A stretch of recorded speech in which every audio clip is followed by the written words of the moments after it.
A gente gostaria também de agradecer o convite do Eugênio para, né, mediar essa palestra do Dirceu, né?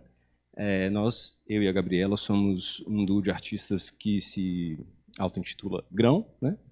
Nós somos uma dupla de artistas de Belo Horizonte. E a gente tem uma pesquisa que se parece um pouco com a do Dirceu, um pouquinho só, mas se parece. E aí a gente vai conversar um pouco com ele aqui. Somos colegas lá da Escola de Belas Artes da UFMG, né? No doutorado de lá. E vai ser muito bom, né? Começar essa conversa aqui com ele.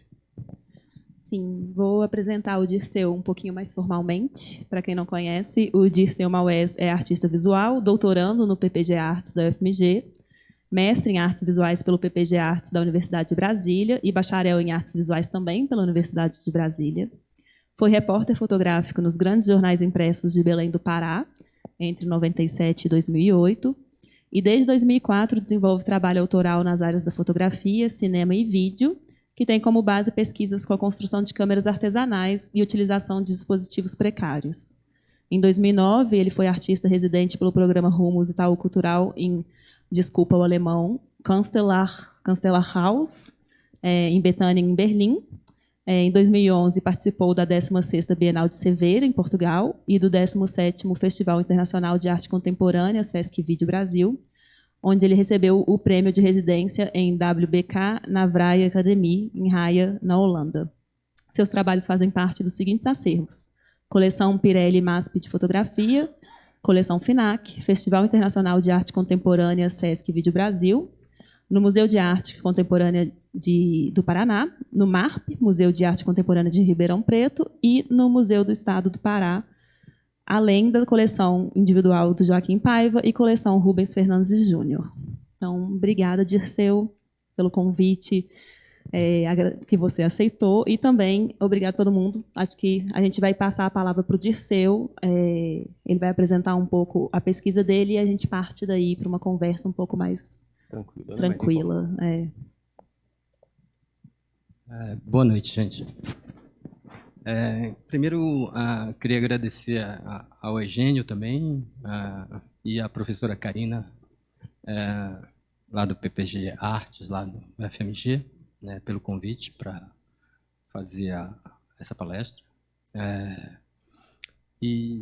Bueno, eu vou falar um pouco de uma certa trajetória, né, de um trabalho que eu desenvolvo a partir das câmeras artesanais pinhole, né? Para quem não sabe, fotografia pinhole é uma fotografia com uma câmera bem simples, onde você não tem uma lente. No lugar da lente, você tem um pequeno furinho de agulha, onde a imagem passa para dentro da câmera, né? E aí ela tem algumas características de tempo, um tempo mais longo e tal. E outras características também que as câmeras normalmente são feitas artesanalmente, né? Hoje tem algumas câmeras industriais, pinhole.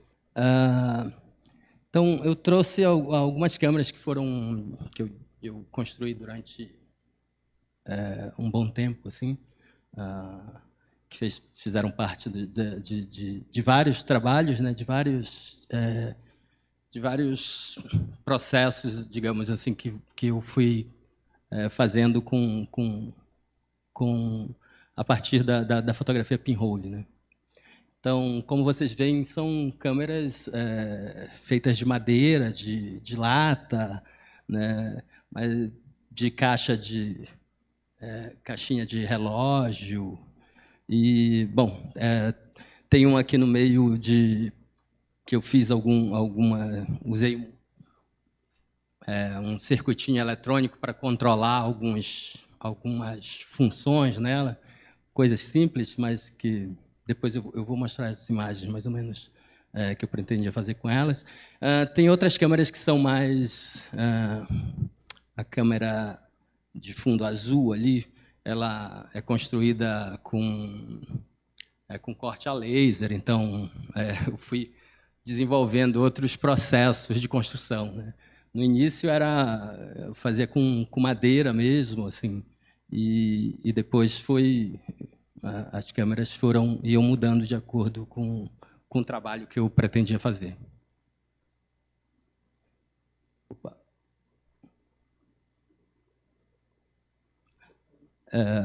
Aqui só para mostrar assim, alguma parte de alguns processos, né? Que o meu trabalho acaba tendo um processo assim de repetição, de uma produção muito grande de imagens. Então, eu comecei primeiro com a câmera pinhole a fazer alguns ensaios documentais. Depois, eu comecei a fazer vídeos a partir da animação de sequências de imagens, né? Que eram feitas com câmeras de caixinha de fósforo e usando fita isolante para proteger, né? E aí, a partir disso, eu fiz alguns trabalhos com vídeo e os trabalhos foram crescendo para instalações em vídeos de vários canais.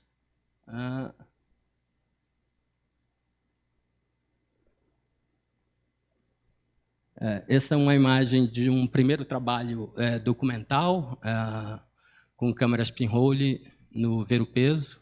Era um ensaio documental do Ver-o-Peso, que depois virou eu acabei fazendo depois meu primeiro vídeo. Essas são algumas imagens alguns frames de um vídeo que tinha 3 minutos e meio, feitos com essas imagens sequências de imagens, né? De câmera pinhole, de caixinha de fósforo.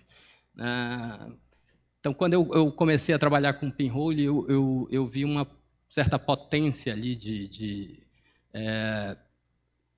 criação, de produção, de invenção, né, dessa imagem. Então, primeiro, com relação ao tempo, porque a câmera pinhole ela precisa de um tempo bem maior que uma câmera industrial para você captar a imagem. Então, você tem uma imagem que contém esse tempo nela, né? Registra esse tempo. Então, e aí depois no vídeo eu estava curioso para saber como seria um cinema, né, um vídeo feito com esse movimento de imagens que são imagens de uma duração, não do instantâneo. Porque a câmera te dá uma imagem que tem uma duração, ela tem um tempo que está contido ali na imagem, né? E aí depois eu acabei fazendo uma série de imagens nessa experimentação com as câmeras, né? Que a pinhole te dá essa oportunidade assim de você como você não está amarrado nessa câmera industrial que vem com programa, né, que vem com... ela tem parâmetros que você tem que obedecer, né? O filme passa exatamente a mesma distância. Você tem padrão de formato né, da janela da câmera. Você tem vários padrões que na câmera industrial para você vencer isso, para você subverter isso é mais complicado. Quando você constrói sua câmera artesanal, né, aí esses parâmetros são mais fáceis de você trabalhar. Então, você, por exemplo, né, essa imagem, ela é uma imagem que o tamanho do negativo, né, o tamanho da imagem depende do processo, do quanto eu passo o filme na hora de fazer a tomada dessa imagem. Então, aí eu desenvolvi nesse processo, né, de início eu emendava as imagens, fotografando várias vezes, pensando como eu combinaria uma imagem com a outra lateral e como emendaria isso no filme e para ter uma panorâmica.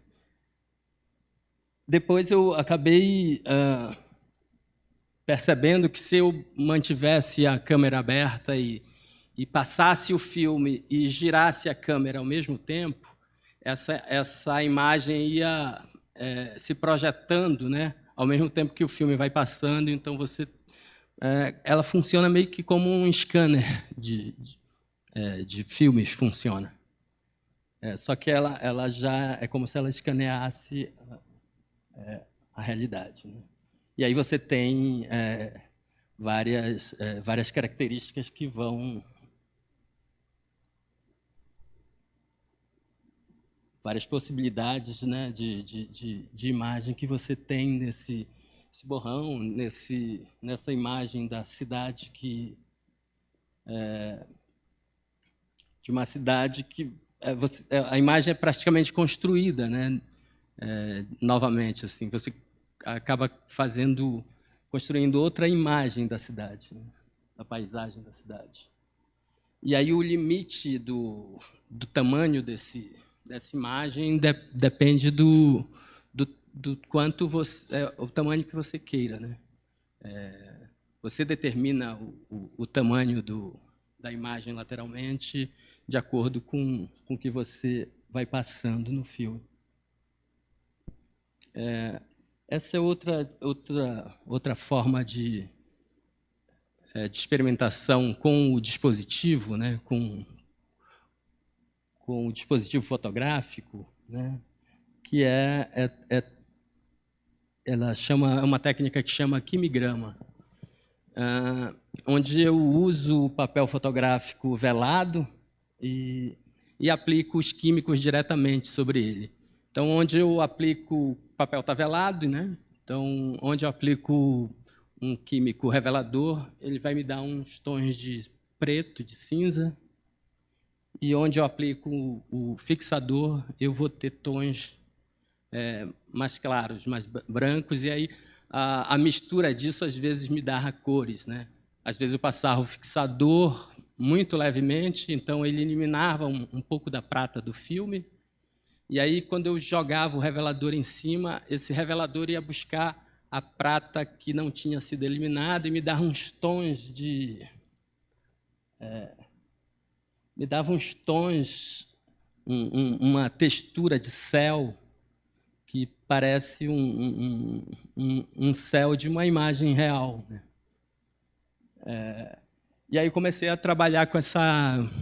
Quando você tem uma linha do horizonte, né, isso já te dá uma certa noção de uma paisagem, né?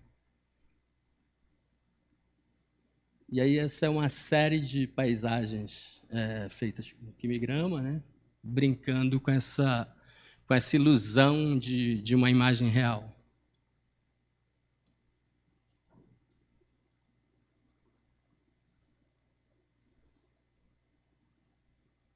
No início eu fazia mais esse horizonte, essa linha para ter o horizonte. Depois eu comecei a derramar os químicos e a jogar mais com a questão da mancha também.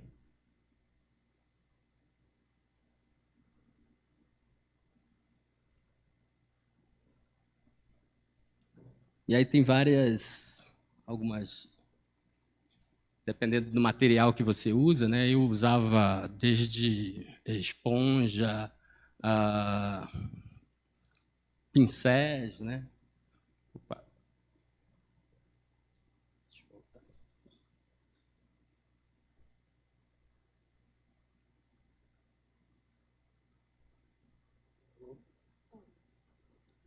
Ele passou mais do que... Tem como voltar? Acho que entrou no automático, pessoal.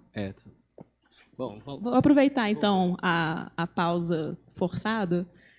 Dirceu, só por curiosidade, assim, essa questão do quimigrama, você já tinha algum interesse mais em trabalhar com a imagem de uma forma mais abstrata?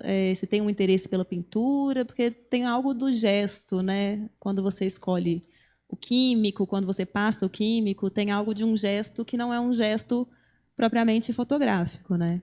Eu comecei, na verdade, durante uma residência, eu tinha um material que eu podia fazer. Eu tinha material de químico, né, de papéis. E aí eu fiquei pensando, na verdade, assim, eu tinha algumas experimentações com fotograma, né, e tinha algumas experimentações com quimigrama, mas assim, de perceber no laboratório que esse papel, às vezes deixado, ele tem uma mancha, né? Cria ali uma certa paisagem. E aí eu comecei a jogar com isso. No início, na verdade, eu comecei a fazer uns rostos, né? E esse trabalho meio que surgiu dentro de uma disciplina na universidade, uma disciplina de pintura, e que aí Faz sentido. eu perguntei para o professor se eu poderia usar material fotográfico, a partir dos trabalhos que eu tinha dos rostos. E aí, nessa experimentação, nessa linha horizontal, nessa mistura dos químicos que deu essa ilusão de céu, aí surge todo um trabalho a partir disso, assim, a partir esse acaso, né, de você estar brincando com o material, experimentando ali, surge digamos, esse germezinho, né, que te joga uma ideia, te dá na verdade, o material te dá um resultado, né, como se ele te indicasse que aquilo tem alguma potência ali, né? E aí é só ir experimentando mais nesse caminho, né?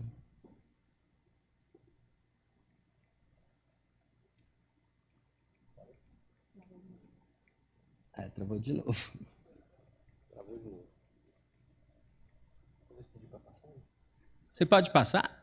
Eu acho que é melhor eu falo daqui e você passa. Aí esses trabalhos eles têm uma dimensão até bem grande. Esse por exemplo, tem 1,75 m. Nossa, gigante, então. Por uns 40 ou 50, alguma coisa assim. Na época eu comprei um rolo de papel fotográfico de 1,20 m por 20 metros. E a ideia, na verdade, era fazer bem maior, mas aí você acaba sendo limitado, né, por várias questões práticas, assim, para fazer uma imagem dessa com 1,20 m de papel por, sei lá, uns 6 metros, por exemplo, era a ideia que eu queria, né, na época. Mas aí eu teria, sei lá, eu teria que conseguir uma piscina, encher de químico, isso ia ser muito... E aí esses eu usava uma banheira que vende loja de material de construção para misturar cimento. Então, uma banheira mais ou menos de 1 metro por 1 metro. E aí, mesmo assim, você precisa colocar o papel de um certo jeito. Porque assim, eu uso os químicos meio que pintando, né? Mas chega um momento em que eu preciso parar aquela reação, né? Então, eu preciso passar ele num interruptor e num fixador. E a lavagem depois. Mas, mesmo tudo isso, eu precisava usar essa banheira. Então, fixava, deixava eles guardados, no final do processo de fazer, sei lá, 3, 4, eu botava para lavar na mesma banheira, tirava o fixador da banheira e usava a mesma banheira para fazer a lavagem, né? Pode passar?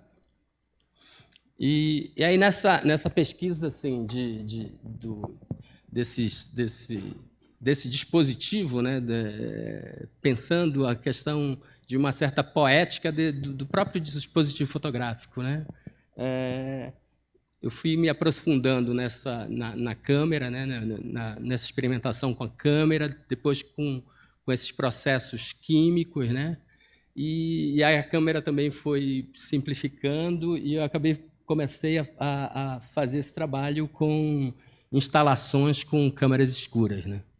Que aí é um tubinho, é como se fosse um visor, né? Então, eu pregava um lado com a lupa e o outro lado você tinha o papel vegetal meio que na mesma direção.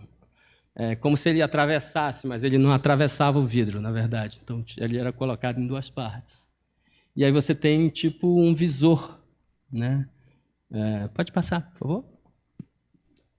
Isso aí eu saí fazendo algumas brincadeiras nas ruas de São Paulo, nas paradas de ônibus, e aí deixava isso lá, e as pessoas interagiam. Pode passar, por favor. E aí, essa foi a primeira instalação que eu fiz com as câmeras grandes, né? Na verdade, quando eu estava fazendo isso dentro da sala da Casa Fósforos, onde estava fazendo residência em São Paulo, eu construí 30 câmeras, mais ou menos. Isso parecia uma coisa gigantesca dentro da sala, né?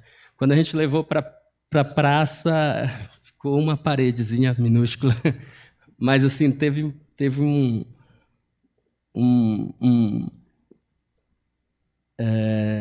as pessoas tiveram uma interação muito grande, foi muito legal, assim, porque foi na Praça da Sé, em São Paulo.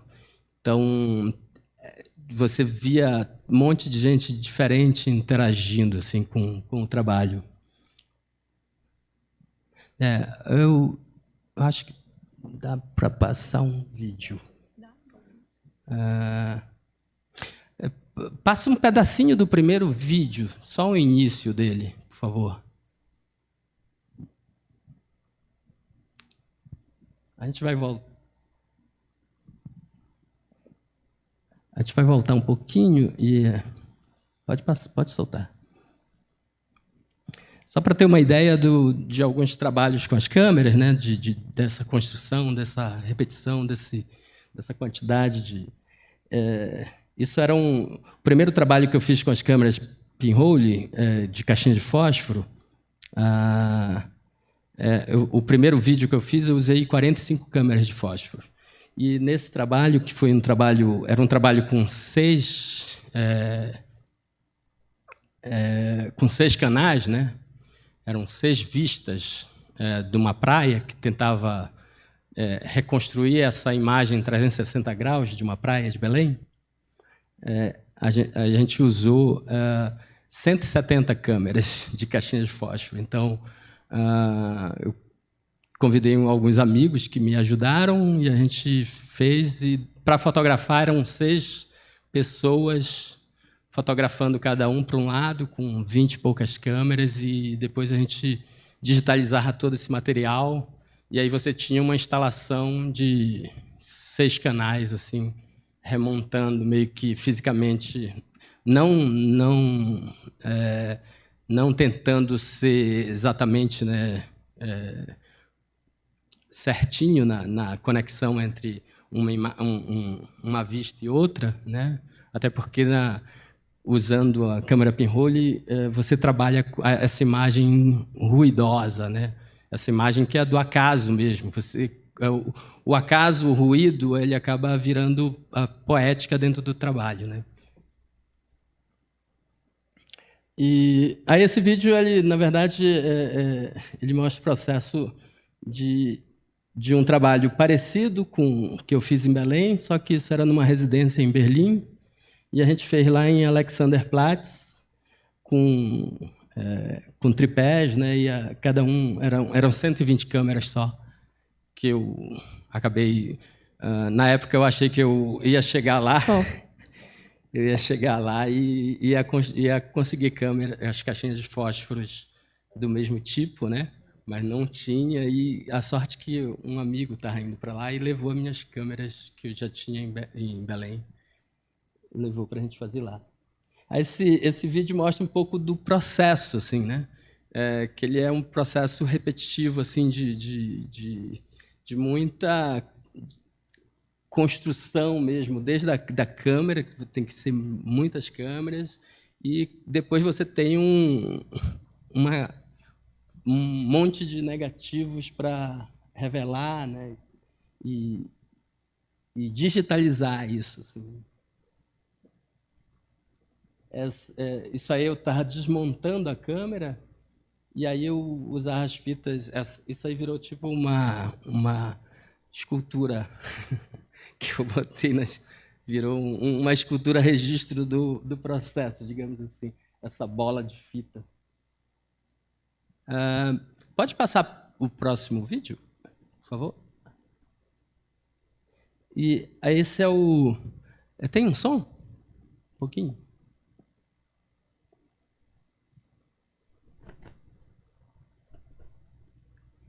Esse era uma das vistas lá desse trabalho de Berlim.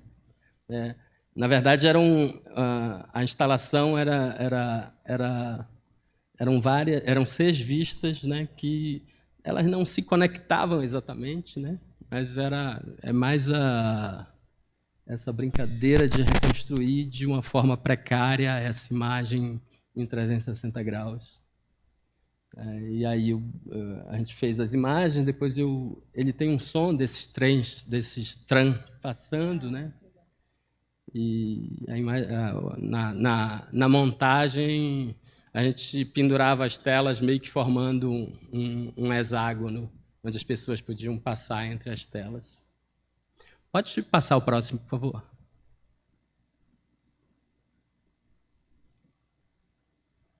Isso aí era essa que eu queria voltar, que era o da Fósforos. Então, isso a gente saiu, parecia uma coisa gigante, né? Não tem som, não, né? Oi? Não? Então...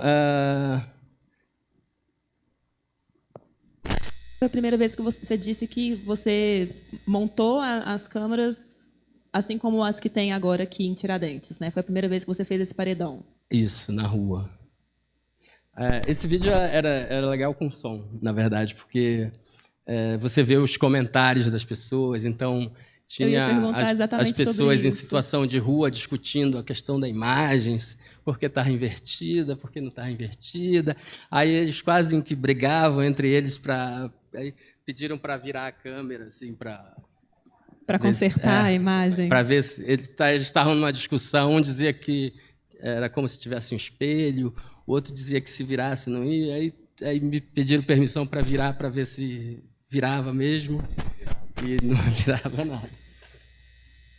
E esse cara aí, ele fala assim, era um cara em situação de rua, e ele estava no sábado, é um cara em situação de rua e que trabalha, né? Ele dorme na rua, mas ele tem o trabalho, faz os trabalhos, e como era sábado, ele estava de folga, estava tomando a cerveja dele, e estava lá, e ele virava e dizia assim, eu vou lá para frente, é engraçado que eu vou lá para frente, eu fico de cabeça para baixo, mas a minha cerveja não derrama. Era uma figura, assim. E aparecia outro cara que dizia, não, essas câmeras estão mostrando a verdade. O mundo hoje está tudo de cabeça para baixo, tudo invertido. Os valores estão todos invertidos e tal. Pode passar o outro. Deixa eu ver o que tem mais. Tem outro vídeo?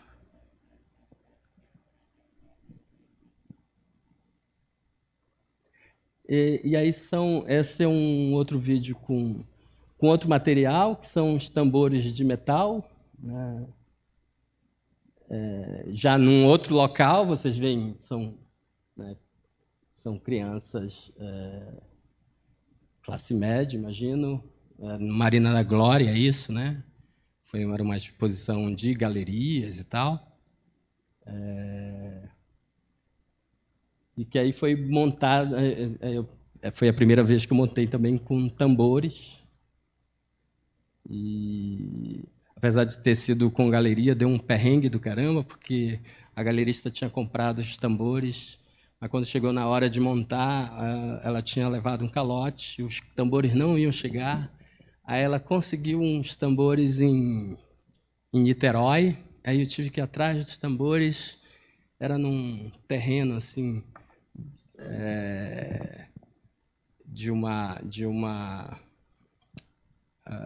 era uma empresa que trabalhava consertando navios, né? Um estaleiro que tinha falido por conta da Lava Jato, essas coisas. E aí os tambores estavam espalhados. Então saiu eu e mais dois caras que estavam me ajudando, um caminhão recolhendo os tambores. A gente teve que cortar isso, lavar. Foi um trampo, mas no final deu certo. Mas pode voltar para a projeção, por favor? Aí pode ir passando. Aí aqui era um site específico dentro da Fósforos, né, que é uma residência, era uma residência que tinha em São Paulo. E aí, na verdade, eu tinha uma janela, tinha outros artistas que tinham participado de uma exposição e a gente, eles queriam a sala mais escura, vamos fechar a janela e tal. E aí tá, beleza. E eu tive a ideia de botar essa lupa, recortei a cortina, né? E joguei essa lupa e desci esse rolo de papel vegetal. E essa imagem da janela se formar no papel vegetal. E aí vem a questão do trabalho te devolver algo inesperado, né? Com o vento, essa lupa se movia, né?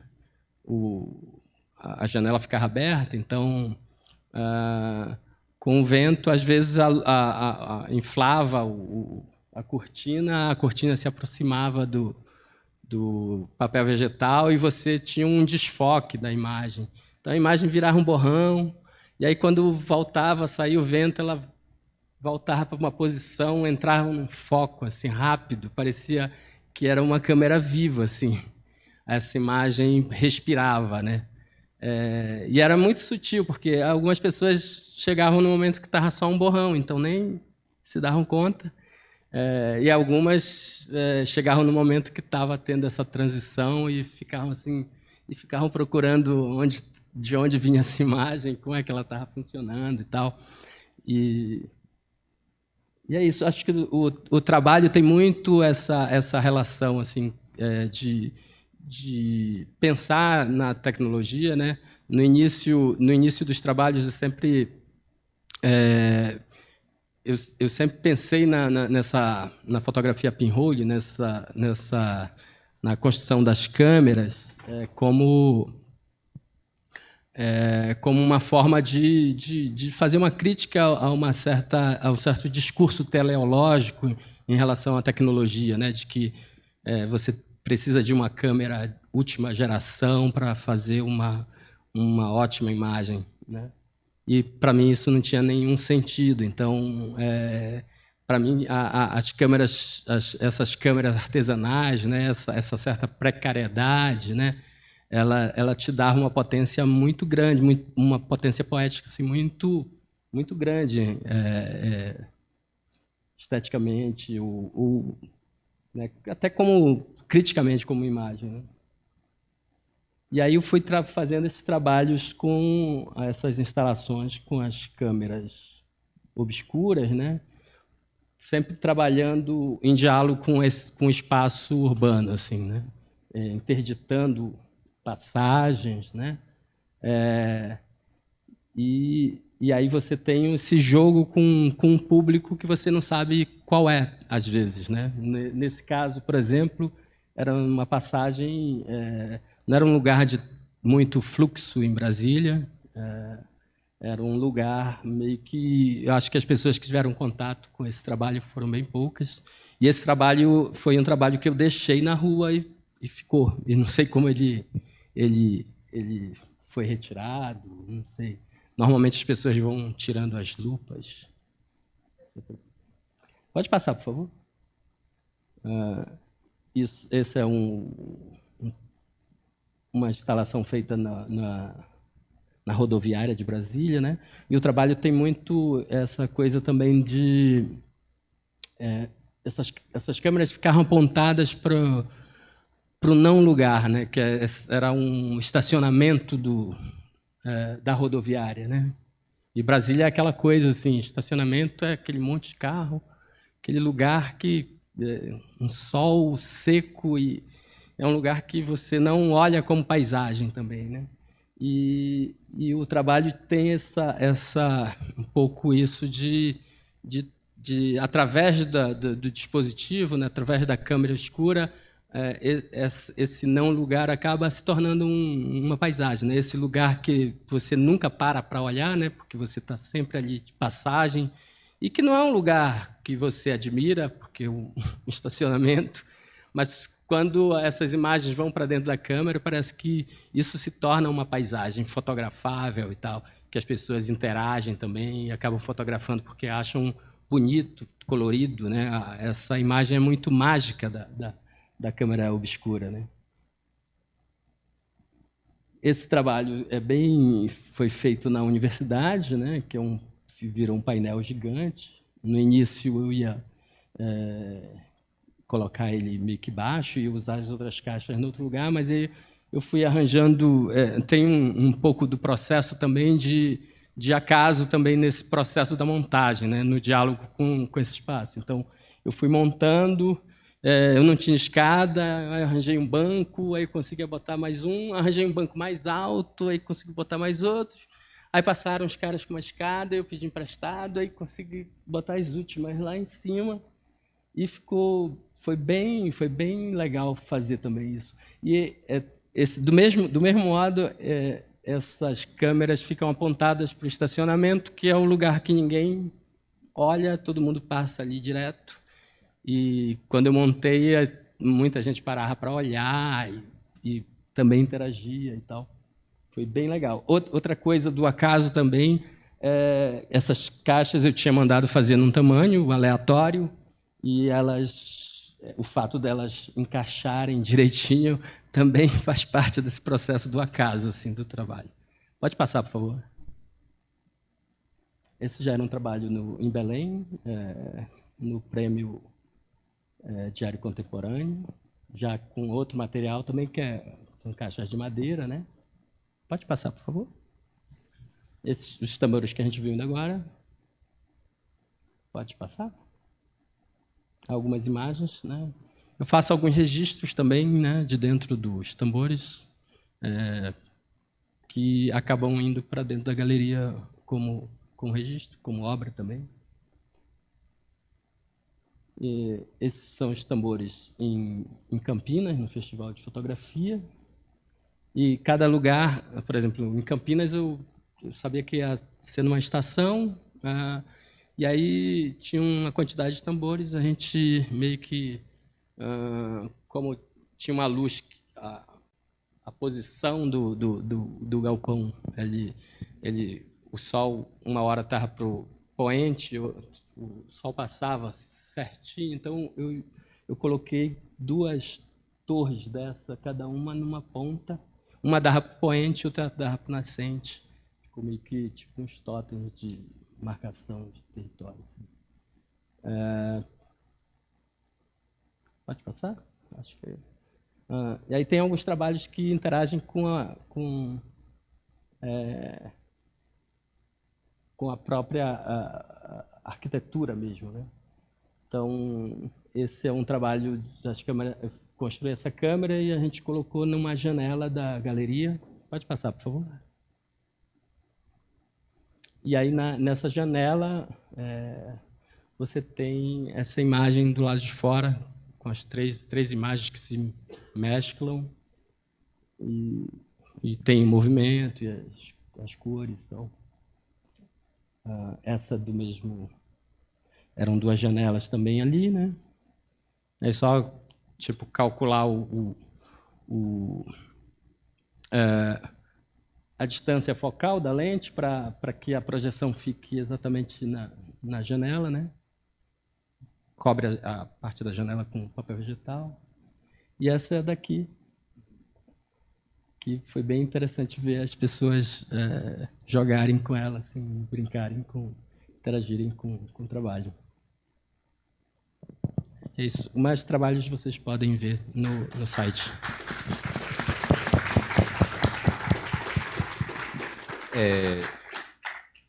Parabéns pela apresentação, pelo trabalho de seu.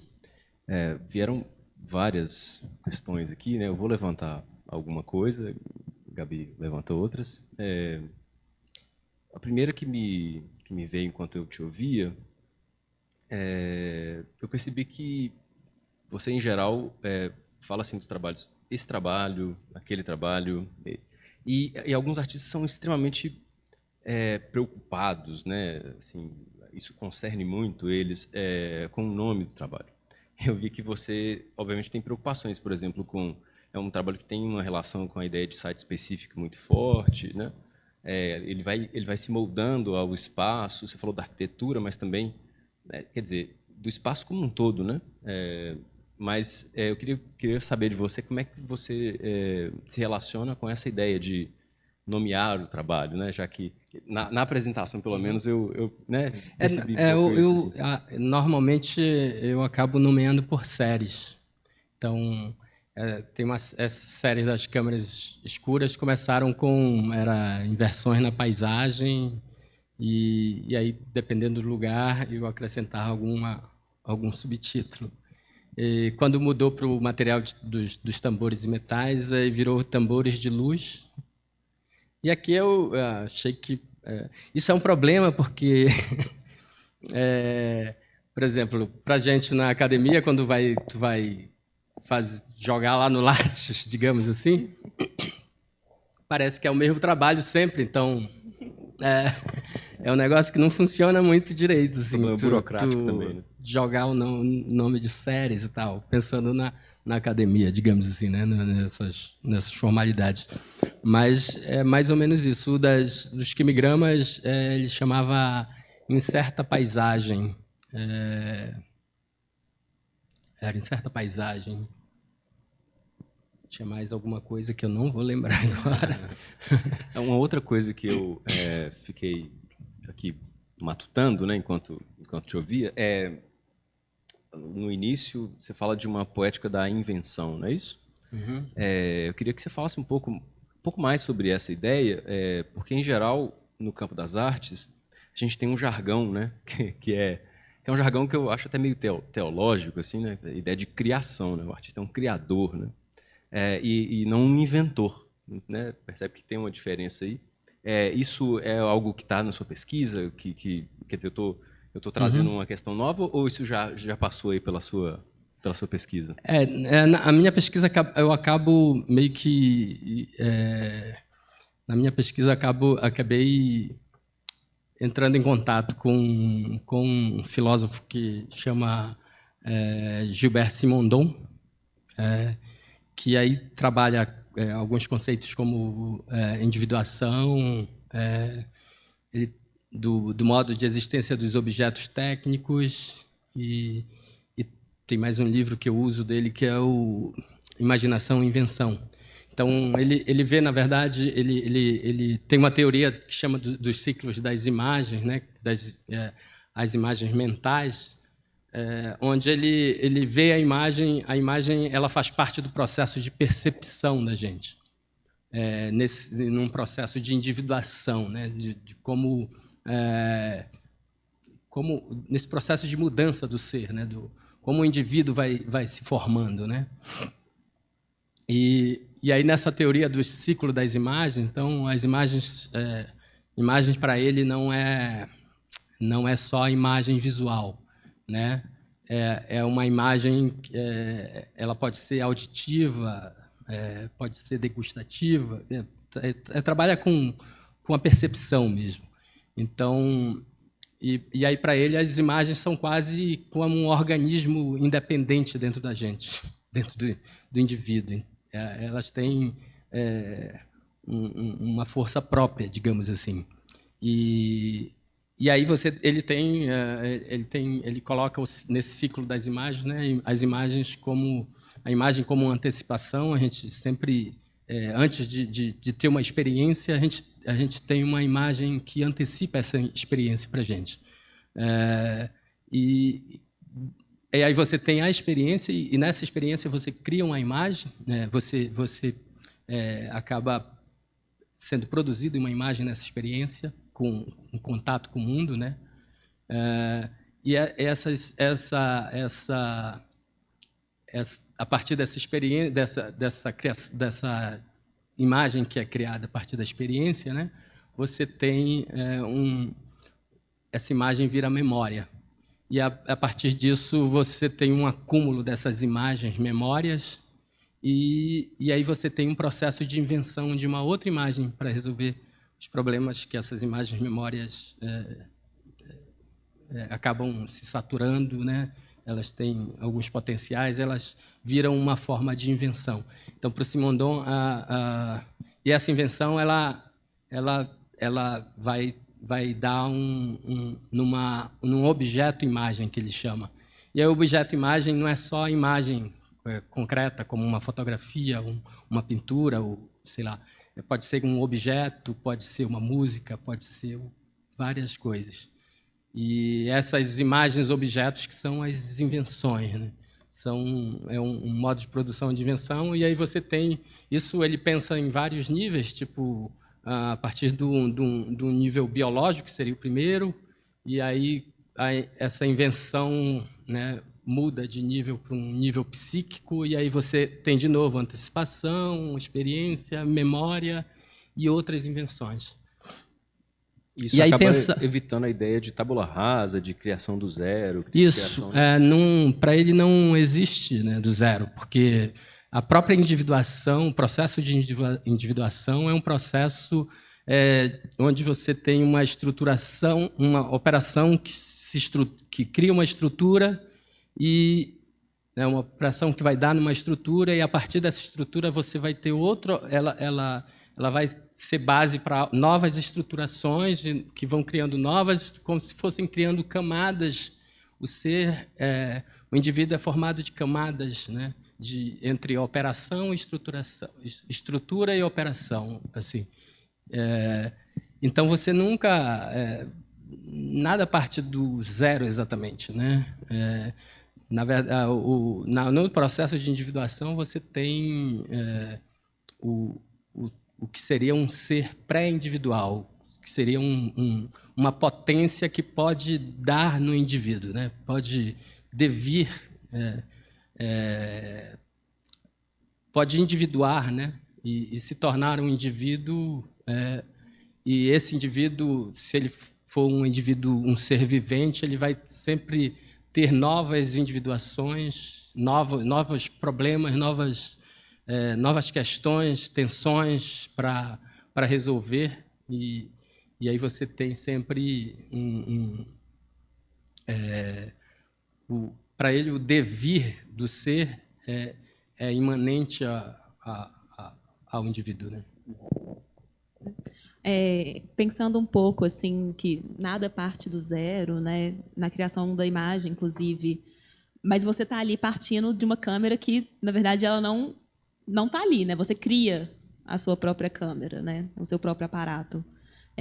Você falou um pouco sobre, inclusive, de ir contra essa ideia de uma necessidade capitalista mesmo, de um consumo, de estar sempre com o equipamento mais atualizado, como se fosse possível, inclusive, levando em consideração onde a gente está, né?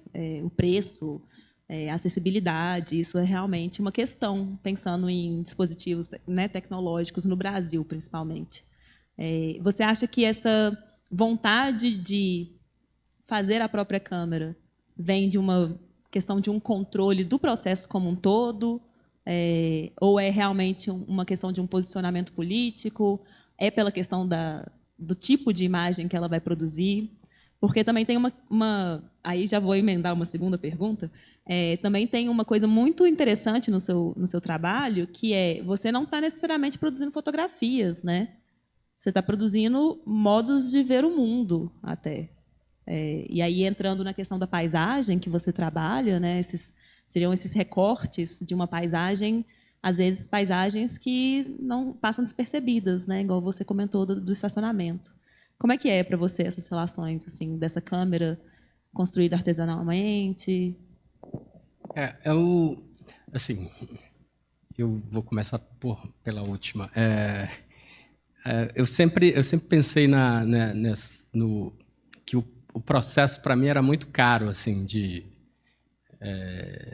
eu queria que esse processo, o processo de produção da imagem tivesse nessa imagem, né? Então, no início eu usava as câmeras, mas o resultado me dava uma imagem que ia para uma parede que não necessariamente as pessoas iam fazer uma ligação com uma câmera artesanal. E essa relação sei lá, essa crítica que eu pensava em relação à tecnologia, né, esse discurso teleológico em relação à tecnologia, ele nem nunca aparecia na própria resultado do trabalho, né? Eu acho que com as câmeras obscuras, elas se tornam, né?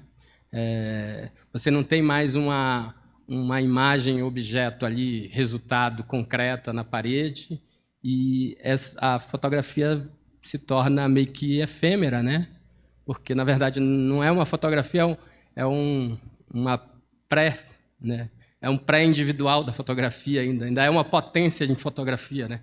É uma potência, assim, seria uma potência que até se atualiza quando as pessoas fotografam, né? Mas ela está ali como potência de imagem que pode se tornar uma fotografia. Então, é como se a câmera fotográfica fosse meio que o pré-individual do dispositivo fotográfico mesmo, da fotografia que se fixa, né, e tal. Com relação qual era a outra? Não, mas acho que é isso, assim, não, você conseguiu misturar um pouco as duas, né? né? Eu fiquei olhando também na apresentação. Em certa altura, você mostra um trabalho que você acabou falando de um jeito interessante, que foi são como scanners, só que são, né? Só que são scanners químicos, né? E fiquei me perguntando assim, porque você tem manuais e manuais, e tem essa preocupação, né? Esse embate, não sei se é embate a palavra, mas com a técnica, né? Esse diálogo com a técnica, com a ideia de técnica que é tão cara para os fotógrafos. Mas aí eu fiquei me perguntando assim, se você tem planos para a criação de um diálogo com a técnica digital, né? Eu fiquei lembrando, por exemplo, de alguns trabalhos do Guilherme Maranhão, lá de São Paulo, né? Que ele trabalha com os scanners quebrados e faz uso, né, dessa volta de uma imagem digital. Quer dizer, às vezes a imagem digital ela nos parece mais obsoleta, quer dizer, aquela dos celulares, né, não é dos celulares, mas dos primeiros celulares, né, da década de 2000, por exemplo, hoje nos parecem antiquíssimas, né, extremamente obsoletas. Quando às vezes a gente olha uma imagem, por exemplo, de uma câmera de grande formato, do meio do século XX ou do século XIX, aquilo tem uma qualidade fotográfica, né, entre muitas aspas, que nos parece às vezes muito mais contemporânea no sentido de nitidez e tudo mais do que essas imagens, por exemplo, dos dispositivos de 15 anos atrás, né? Você tem alguma ideia? Você gosta dessa ideia de também entrar nessa seara do diálogo com a técnica, já pensando o aparato digital ou não? Assim, ou a sua ideia está mais na verdade, eu acho que o trabalho não, assim, a crítica é a um discurso que faz faz uma teleologia em relação à tecnologia, né? Não é contra a tecnologia, entendeu? Até porque, para mim, na verdade, as novas tecnologias elas te dão possibilidade de ativar potências das tecnologias mais antigas, né? Então você pode, por exemplo, o trabalho das panorâmicas, elas não são possíveis sem um scanner digital para digitalizar esse negativo. Da mesma forma, os vídeos não são possíveis, né, sem ter também um processo de digitalização da imagem e de pós-produção dessa imagem também, né? Colocando som e tudo. Então, na verdade, uma tecnologia sempre potencializa as anteriores, né? As tecnologias que vão surgindo. E quanto à precariedade da própria imagem digital, né? Ela surge, assim, ela muda meio que, ela cria uma nova estrutura dentro da fotografia, né? Mas ao mesmo tempo que ela está nascendo ali, então ela também é precária de certa forma em relação ao que a gente tem hoje, porque ela vai meio que evoluindo tecnicamente, sei lá. Pois é, falando em precariedade, assim, à primeira vista, esse termo pode parecer que tem uma conotação negativa, né? Mas eu acho que tem uma possibilidade de pensar uma outra forma de precariedade. Como que você vê, assim, a gente pode lembrar da Judith Butler falando das vidas precárias, né? Assim, mas pensando na imagem especificamente, o que seria, o que seriam essas imagens precárias ou qual seria essa precariedade da imagem na contemporaneidade? Uau. Não sei se seria, não sei se o termo seria precário nesse. Eu gosto, na verdade, do ruído da imagem, entendeu? Assim, tem um ruído, tem a questão do acaso, né? Tem essa, assim, a gente fala precariedade, não sei, é complicado. Tem uma simplicidade, né, da técnica, do material, mas até, por exemplo, quando a gente fala em artesanal hoje, né? Esse artesanal não é tão artesanal assim, né? Porque, assim, por exemplo, eu construo uma câmera artesanal com MDF. Mas e como é que faz o MDF? Que tecnologia que usa para fazer uma madeirinha, aquela madeirinha de MDF, né? A mesma coisa, o próprio, sei lá, a cola que a gente usa para colar aquilo. São tecnologias assim, super avançadas, assim, parecem simples, parecem meio que precárias, mas tu tem uma tecnologia ali super né, desse material. O próprio papelão da caixa de papelão, né? O papelão como é que é feito? Que tecnologia que usa para chegar ali, naquele material? É um material precário, mas é um material que, na verdade, tem uma tecnologia muito grande para fazer um papelão. Então, assim, é meio complicado o termo, eu acho, assim, porque assim, tem coisas que para a gente parece precário porque a gente está olhando, talvez, em relação a um outro nível, né? Ou há um certo modelo também de tecnologia, né? Eu fiquei imaginando isso, aqui modelo melhor. pensando nas suas referências, assim, né? O Yuki Hui, o Stigler, Simondon, né? Essa ideia de técnica. No caso do Yuki Hui, por exemplo, essa ideia de uma espécie de cosmotécnica, né? Uma técnica plural, né? Que não necessariamente deve seguir o modelo tecnocientífico ocidental dos países né, capitalistas que não são periféricos, né, assim, enfim. A gente, eu estava pensando no horário. Eu estava pensando no horário. A gente começou Vamos, inclusive, acender um pouquinho a luz da plateia, gente, porque a gente está meio que fechado numa luz aqui, né, sem ver vocês. Então, já estamos aqui com um tempo mais são quantas horas? 5h40 agora. Acho que é a hora da gente parar de monopolizar a palavra e passar para vocês. Vamos deixar em aberto. Acho que o microfone está ali. Vamos lá, aqui, ó. Eu vi que sua formação trabalhou em jornal, né? Diário, né? Bem, essa questão de tempo que eu vejo hoje você fazendo um trabalho desse. Antigamente você tinha, com o filme, você tinha que entregar o material fotográfico no dia seguinte de manhã. A rapidez o material. Hoje, com o digital, você terminou, você já tem que estar ali com o notebook, trabalhou a foto e já envia para o jornal. Aí eu vou relembrar uma frase que eu ouvi há poucos dias atrás que eu achei excelente, né? Que na década de 30, o jornal perguntava assim: em quanto tempo você troca um filme? Quer dizer, você podia ser contratado pelo tempo ali que você gastava para colocar um filme.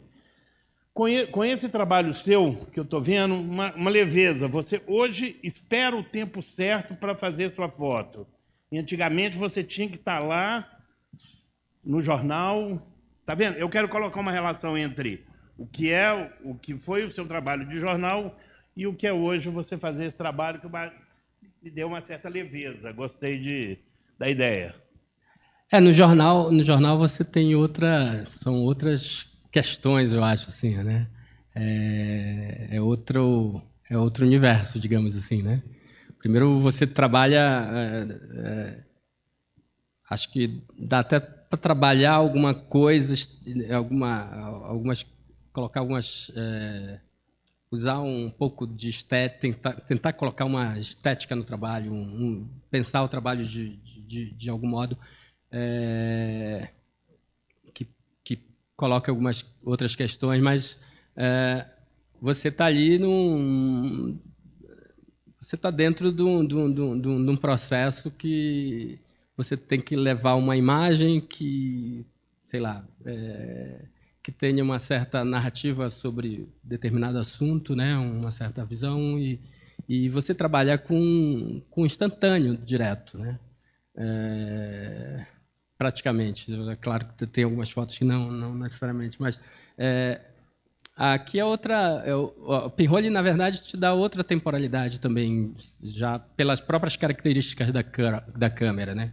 Então, e dependendo do material que você usa também, por exemplo, se você usa papel fotográfico como base, né, para a imagem, esse tempo vai ser muito maior. E aí, de acordo com o material também, você vai ter outro tipo de outra textura. O material preto e branco, o papel é ortocromático, né? Então funciona só com determinadas luzes, né? Na luz natural ele absorve muito o ultravioleta, né? Então estoura. Quando usa filme já é diferente. Esse tempo fica mais rápido um pouco, né? Mas não tão rápido quanto você usa uma câmera industrial, né, com filme, né, e lente, né, que faz com que você consiga trabalhar com velocidades bem mais altas, né? Mesmo usando filme no pinhole, você trabalha ainda com fotos de 1 segundo, que é um tempo bem longo, né? Não sei se eu te respondi. Aqui. Primeiro, bom, adorei o seu trabalho. E eu fiquei curiosa, eu acho que a pergunta às vezes vale para vocês três, que vocês três são doutorandos, né? Eu fiquei curiosa para saber essa relação entre vocês acadêmicos e artistas. Assim, um dos seus processos, você falou que o do papel fotográfico, você desenvolveu a partir de uma aula de pintura, que aí você aplicou aquele conhecimento, né, nesse experimento. Queria saber o que veio primeiro, assim, o artista ou o pesquisador? Você pode falar um pouco sobre essa relação? Acho que vocês três, né? E se você pode dar um spoiler sobre o que você está pesquisando, o que você vai experimentar, assim? Qual que é o seu próximo experimento? Obrigada. Uau.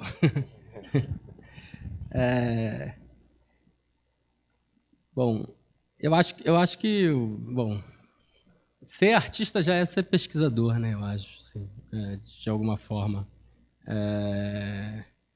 Só na academia só tem outros processos, digamos assim. E aí, mas eu acho que quando quando eu entrei na universidade, eu fazia engenharia, bem mais jovem. E aí eu acabei abandonando o curso de engenharia porque eu tinha ganhado uma câmera fotográfica. Então, no final das contas, eu voltei a estudar já com quase 40 anos. De novo, voltei para a academia de novo com quase 40 anos, ou 40 anos mais ou menos por aí. E voltei para a graduação em artes, né? Mas aqui, assim, eu posso dizer que a academia meio que realimentava, porque ela você acaba tendo um diálogo com outras pessoas, né? Que estão discutindo a arte de alguma forma um pouco mais profunda do que na rua, digamos assim, né? Fora da academia, sei lá. Você acaba estando ali discutindo com outras pessoas que têm interesses próximos também, né? E acaba descobrindo teóricos que discutem sobre arte. Para mim, descobrir, por exemplo, o Simondon foi super valioso, assim, né? Um pensador, um filósofo que a tese dele é de 58, mas ele é super super atual, assim. E o que eu vou fazer, eu não sei.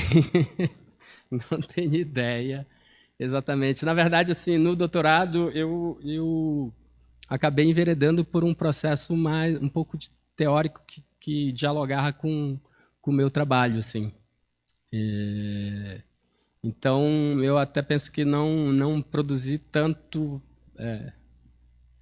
na prática, como artista, e mais como pesquisando um pouco alguns teóricos que dialogavam, de certa forma, com o que eu vinha trabalhando. Não sei se eu respondi também.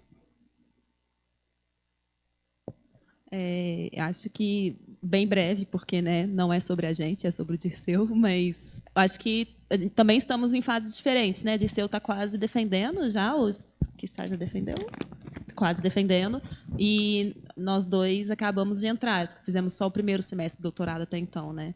Mas eu vejo muito a conexão entre teoria e prática como dois versos da mesma moeda, assim, artista pesquisador. Eu acho que, como o Dirceu falou, Você falou muito bem, né? não se dissocia uma coisa da outra, a teoria e a prática estão ali conversando junto. É até como aquela imagem do Ouroboros, da serpente que come a própria cauda. Assim. Eu acho que Tem um começo, né? não tem um começo e nenhum fim. Às vezes é só porque a gente tem que entrar em alguns padrões da academia que a gente sente diferença. Mas isso às vezes tem muito a ver com a ideia de escrever, né? De fazer aqueles, né? Escrever artigo, esse tipo de coisa. A não ser que você seja um artista que escreve também, que, né, faz todo sentido, um poeta, por exemplo, mas eu vejo às vezes que na academia de artes a gente tem essa oportunidade também de tratar a imagem de uma maneira diferente, né? Porque a imagem em geral foi banida, né, das ciências e tal. Então a gente pode trazer ela um pouco de volta, assim. Então eu acho uma oportunidade muito interessante de pesquisar mesmo, assim, né? E o Dirceu falou muito bem. Boa parte das vezes é o local onde a gente consegue falar com mais profundidade, né? E dialogar a respeito, né, com pessoas interessantes a respeito dos trabalhos, assim. Mas, enfim, sem estender. Vamos para a próxima pergunta.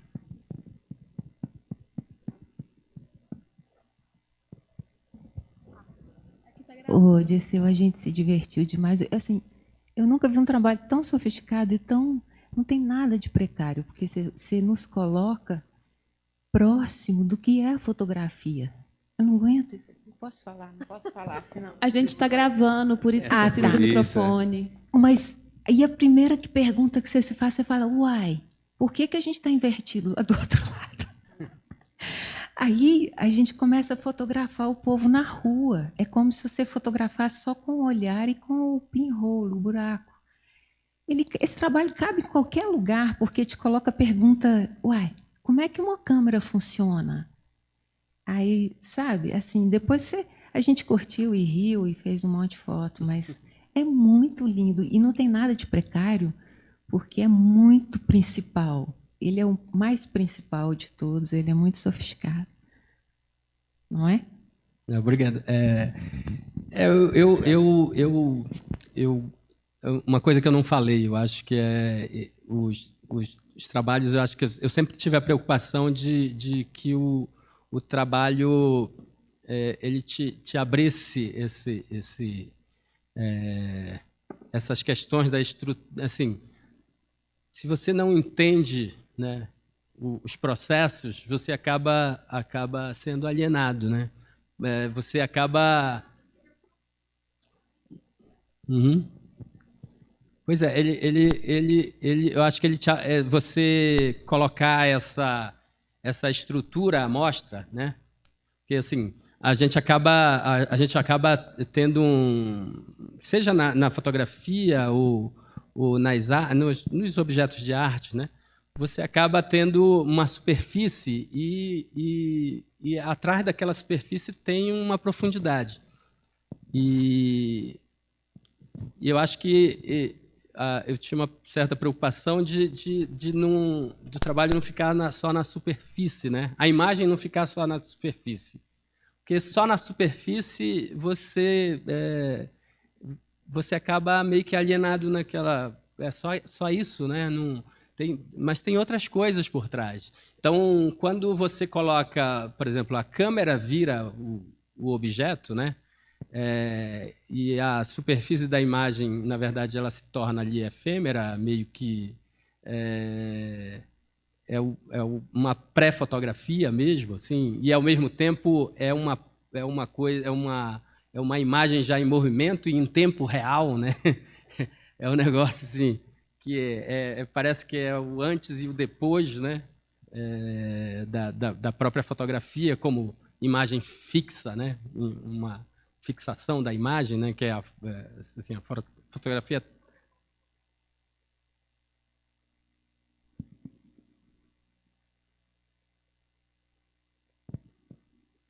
E eu acho que quando o trabalho mostra as suas próprias entranhas, né?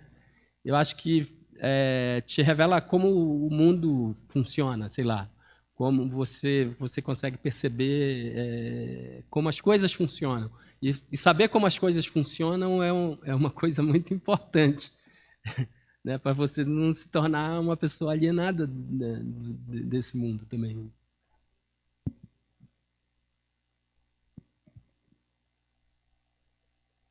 Obrigado. Olá, tudo bem? Uma coisa que eu achei interessante no trabalho é que esse lugar do não lugar e da não fotografia, ele vai chegar num espectro quase do inconsciente, assim, do trabalho. Então, quando as pessoas se deparam com esse trabalho, e junto com a pesquisa que eu acho que potencializou o trabalho, esse processo de individuação, ali vai criar uma série de leques e coisas que talvez a pessoa vai criar esses simbolismos, assim, posteriormente relembrando essas imagens formadas, assim. Então, eu vejo que esse momento fotográfico, ele acaba que ele é um gatilho para uma percepção, assim, poética e que corrobora para esse processo de individuação, assim, né? Essa leitura mais abstrata, assim, do momento, esse olhar da manutenção assim da fotografia, de como que isso acontece. Eu acho que tudo isso vai chegar num lugar muito, como você mesmo coloca, dos depoimentos das pessoas, muito particulares, assim. Isso é bonito, principalmente nesses espaços urbanos, porque recria essas relações e a gente vai falar sobre assuntos mais menos comuns, assim, né? Menos de ordem prática. E eu acho que é interessante esse lugar que seu trabalho chegou, assim, a termos como é que eu posso dizer? Quase que existe quase que um registro de uma emanação coletiva em prol de um não entendimento, assim, que ele gera, sabe? Isso eu acho que é interessante. Eu queria talvez colocar para você como é que você vê essa relação com esse processo de individuação que você coloca, mas com esse momento, com essa relação com o inconsciente, assim, trazendo esses simbolismos, assim. Não sei se consegui ficar claro, assim. Não, não, eu posso tentar. Tipo assim, eu acho que as imagens, quando você dialoga elas dessa maneira, elas vão afrontar a pessoa com vários acasos, digamos assim. E não comumente, isso vai gerar esse processo o acaso vai te intervir ali com essas imagens que, para nossa cabeça, elas vão ficar mais fortemente registradas, sabe? Por causa da estética, dos ruídos, dessa luz. Então, eu acho que, de alguma maneira, existe um processo, que nem você colocou na sua pesquisa, de autoleitura ali. Você consegue enxergar isso, sim, desse lado inconsciente que é gerado? Eu acho que cada um cria uma relação própria com o trabalho, né? De acordo com a sua bagagem, digamos assim, né?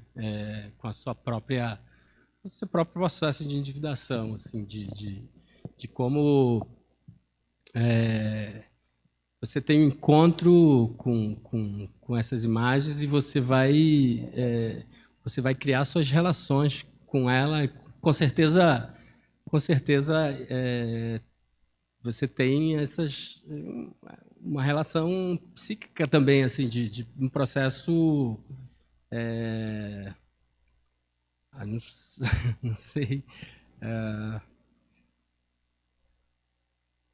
assim, eu acho que as pessoas Vão se relacionar com a vão imagem, se claro. relacionar de forma singular, cada uma de acordo com, com a sua bagagem mesmo. É porque é uma coisa que ela confronta, no sentido assim, a não fotografia, o não lugar, esse não espaço e não uma imagem prevista, vai colocar a pessoa num lugar assim, mais aberto, mais abstrato, né? E eu acho que esse olhar dentro de um espaço urbano, ele vai causar uma desordem, assim, né, proposital, que isso é muito gostoso. A pessoa vai se encontrar ali num fragmento, ela vai se encontrar ali numa imagem, ela vai se aproximar de coisas que eu acho que aquilo vai se fixar de um jeito muito subjetivo ali, nesse processo. Eu acho que quando a pessoa se depara com trabalho, algumas, ela, na verdade, ela se depara meio que com ruído, né, no cotidiano dela, assim, digamos, né? Total. Então ela tem a pessoa passa naquele lugar todo dia e tal, de repente, pum, tem um certo ruído ali, né? E é esse ruído que vai criar a paisagem, né, para ela. Assim, esse ruído que vai criar uma memória, né?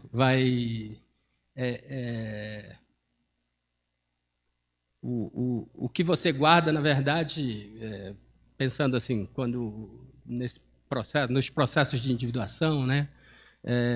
O que você guarda o que é informação é o que é significativo, o que muda a tua vida, o que, sei lá, muda de alguma forma, né?